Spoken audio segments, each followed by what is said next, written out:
Hello everyone. This time I wanted to talk a little bit more about what I talked about in the last video. It's about this goal-oriented mindset that we usually have in our Western society. Ever since we are kids, we are told that we have to always achieve a next goal.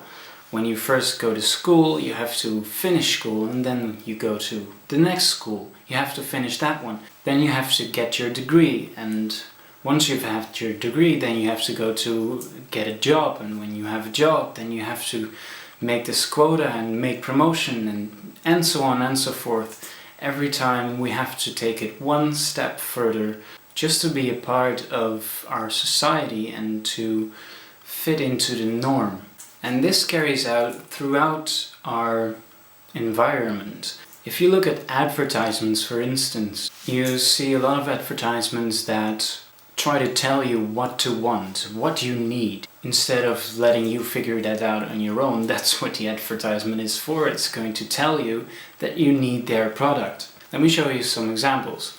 Here in this ad, we're told that to become a happy person, we need to have the perfect woman. And to get that perfect woman, we need to buy the perfect jewelry because, well, that suits her and that's what you're supposed to do. So the advertisement is trying to tell us that you need this jewelry to get this girl. And that drives us to want stuff, to want something to give to this girl, and in the end also to want a partner. Because otherwise, obviously, according to this advertisement at least, it's impossible to be happy, right?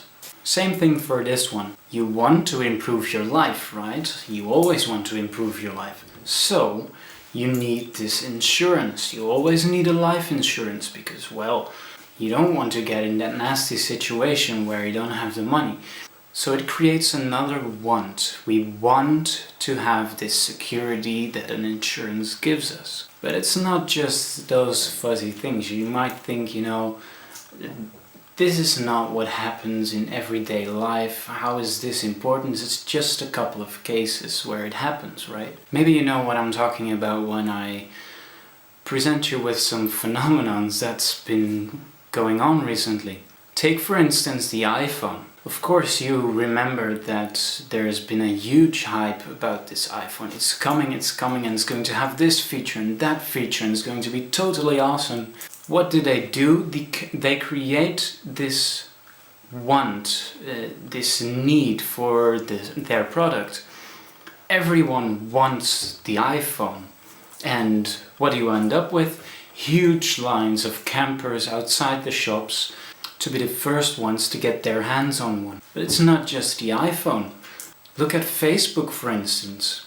How many times has Facebook not advertised with "get in touch with your friends"? The advertisements for Facebook has us believe that Facebook can improve our social lives, that we want to have Facebook because it will be better for our social lives, right?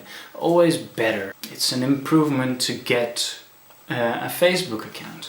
So a huge amount of people give in to that advertisement and they say, okay, yes, I want to improve my social life, so I'm gonna try this out and I'm gonna see what all the hype is about, But it's not only advertisements that are going on around Facebook. That's the part where I'm saying that this is socially conditioned into us to want stuff, because everyone around us, our friends, are going to tell us, why don't you have Facebook yet? Facebook, Facebook, Facebook. Everyone is talking about Facebook, and so you have to comply to the social norm, fit in with your friends and also get a Facebook account. Now for those Facebook users, tell me really, did it actually improve your social life because of the great and magnificent tools Facebook gives you? Or is it because you comply to the standards of your friends, that you're being accepted because you are also on Facebook? Or did you just end up with an addiction for Farmville and didn't get anything out of it at all? And you can just keep on expanding this list of phenomenon where people just follow a craze and not realizing that they are actually socially conditioned to want this, and it's not really necessary at all. I mean, remember these? And this has been going on for a long time already. I mean, check out these ancient advertisements. This one is from Ford, where we're told that driving a Ford gives you a much better feeling than whatever you're driving now. Our Ford can improve your standard of experience while driving.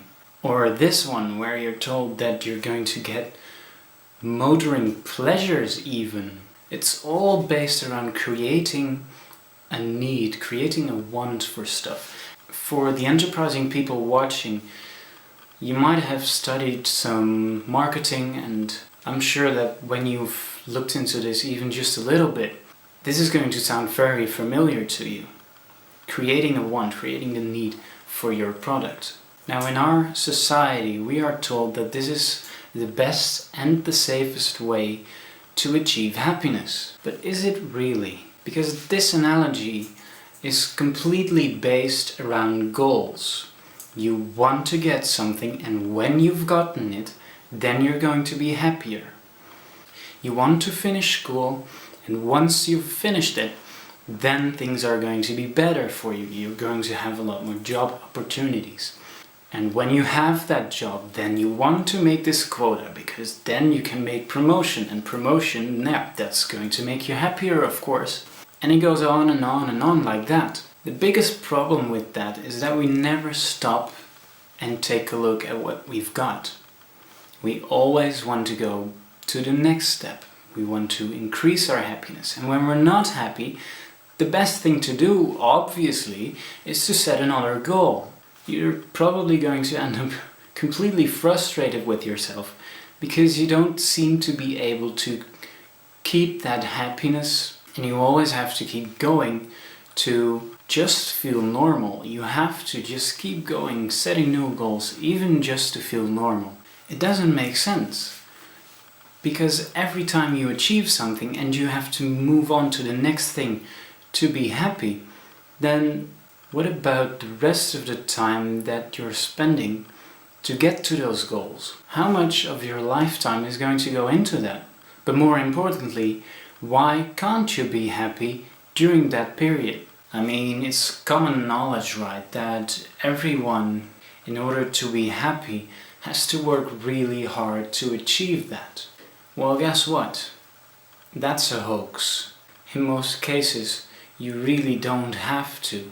Yes, it's true that working in the end is going to give you satisfaction and is going to give you your basic needs, and it's going to show to your environment what you're all about, and it's going to get you into social interaction and stuff like that. But the thing that's making you happy is not achieving your goals. So what improvements can you make when you're conditioned and living in a Western society?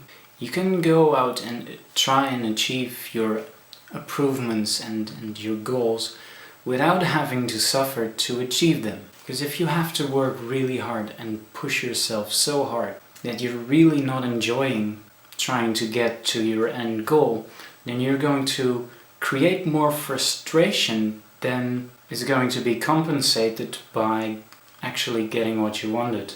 At least in most cases. Also, do something that you are passionate about.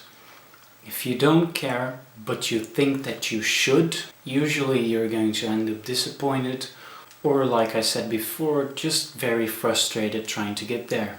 I mean, how many times haven't you heard people say that you have to appreciate the little things, that you have to go out and enjoy life, and generally that it's not about the goal, but about the way there. I think that that's true, and it makes a lot of sense. Music is not about the end of the composition, it's about enjoying the process. And I think the same thing applies for everyone in this pursuit of happiness.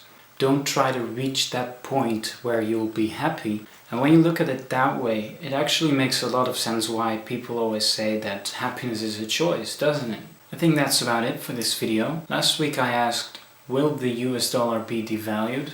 All of you had until today, and so I'm gonna have to pick a winner this week, and it's going to be a very easy call on this one. If you look at the previous video, you'll know what I'm talking about. So I don't know how to pronounce your name. I think it's Trostens, but you're going to have your Bitcoin soon. So for this video I'm going to have a bit more of a subjective question. Like last time, you can win 1 Bitcoin, which is about $14 right now. Question is, what do you enjoy most? Very simple. All you have to do is put it in the comments on YouTube, and by next Sunday we're going to be picking a winner for that. Thanks for watching everyone, and I'll see you guys next time.